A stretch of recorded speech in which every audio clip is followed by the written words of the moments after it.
Hello dear student, देखो आज हम द्रव की अवस्था के चैप्टर का दूसरा सवाल लेकर आए हैं।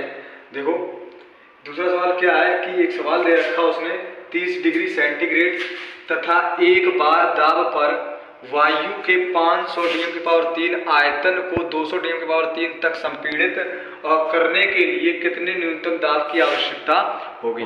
आइए देखते हैं सवाल लगाएंगे कैसे। देखो एक आपने नियम पढ़ा होगा बॉयल का नियम।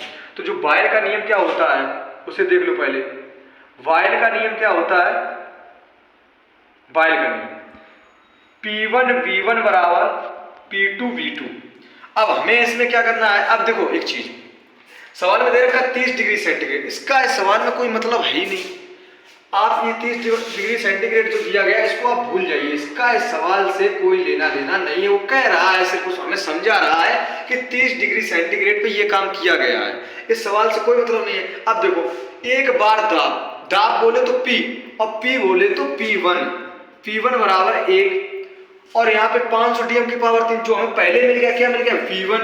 तो V1 कितना है? 500 और आपका यहाँ से V2 दिया गया। V2 कितना दिया गया है? 200।